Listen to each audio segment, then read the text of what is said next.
mic on? I think it's on. I need to come up with an intro. I've never said my name in any of these things. My name is Gage Peterson. Today we are talking about ISO. That sounded so scripted and bad. Today we're talking about ISO. ISO actually started out as ASA, I believe. It was the America Standard Association or something like that, and now it's the International Standard Organization, something like that. I don't know. I should have really looked that up before I did this video. And basically it's just an agreed upon standard at how sensitive film is. It basically had more chemicals in it. I forget what it is. It might have been silver. And you'll see more and more grain because the grains get larger so that they're more sensitive in the film. With electronic sensors, it's basically putting more electricity into the sensor, but this creates a lot of noise, and you'll see it in the examples that I'll put up. I went to Alabama and I shot for the Happy House, and I took a couple of photos at the highest ISO I have on my camera. I think it's like 51,000, something like that. That's a pretty freaking high ISO. With photos, I generally don't go over 800. I even try to keep it under that. I usually stop at 640. It doesn't perform as well as my Canon did. I went out and I took a couple photos at 5100. I'll go ahead and put that up right in front of my face, or I don't know, I'll put it up somewhere.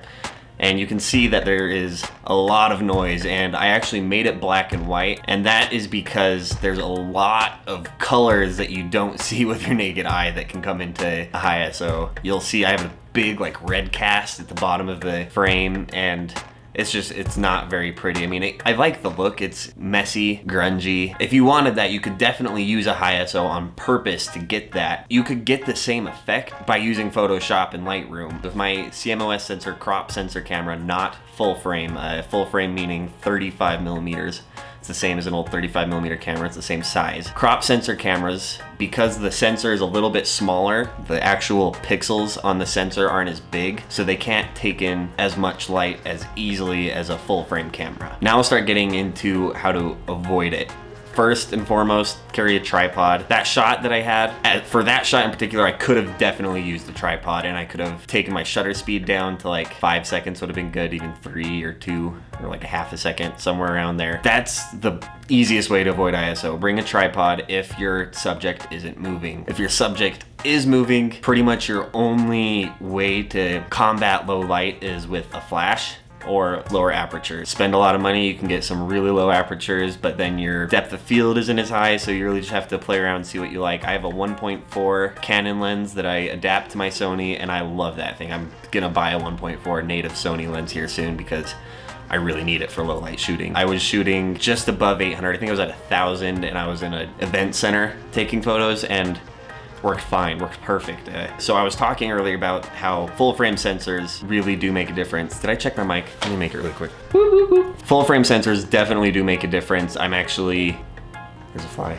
I'm definitely planning on getting a full frame camera soon. I actually meant to buy a full frame when I switched from Canon to Sony, but I got talked out of it, and the camera I wanted to buy, the R2, has gone down in price drastically, and I'm gonna wait for the A7 Mark III to come out to see its specs and also see if that R2 drops down to around $1,000, because that would be awesome. Watched many videos about people saying they're getting 12,000 ISO, which is crazy because I don't go above 800 on this camera. So if I could get 12,000, oh my gosh. Oh my gosh, if you know ISO, it's so exciting. That just the idea of it is really making me kind of giddy. Renting one to shoot my first wedding here in a minute, renting the AR2 and some lenses just to try them out, see what I like. I'm excited to try it. I mean, I would love an A9, but I don't even want to think about spending $4,000 on a camera. Avoid ISO if you can. Avoid a high ISO. You'll get better pictures. I know there are programs that you can buy that you can help bring some of that noise down in ISO, and I think it's mainly for footage, but if there's one for footage, there's gotta be one for photos, right? I've never had any experience with it. I would just say stick away from it, save the money. Okay, so for future videos, I already have, let's see, 1, 2, 3, 4 different videos lined up. HDR, high dynamic range, and bracketing, they go hand in hand. I'm also gonna be going over my opinion of Sony lenses and things I like and things I definitely dislike about them. I'm gonna do a little tutorial on how to get slow guitar strings. If you've ever seen a video of a guitar strings where they're wobbling and you can see them wobbling in real time, I'm gonna be going over that. That's really easy to do. And then I'm gonna be going over 120 frames a second and my opinion of it, because I've definitely been using it a lot, as you can tell from the intro that I used. The intro that I did, I actually filmed before I went to Alabama, which was week ago, testing out 120 frames. I'm trying to get more used to it. So that's that. If you have any questions about cameras, leave them in the comments. I'd love more content to produce. If you can tell, I've been using a different lens. I want to buy a 35mm lens native to the Sony mount. Maybe I'll buy a 50 full frame or 35 full frame for when I get my full frame camera. Man, I'd love that 10-18 Sony. I'd love that, but I'm just testing out. It's my girlfriend's kit lens, the, what is it?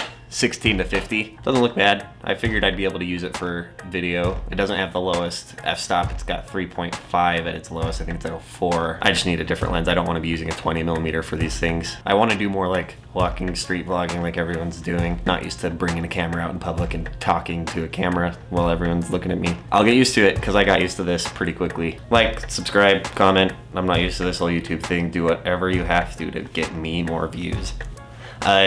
Yeah, that's my video for today. Go out there and shoot.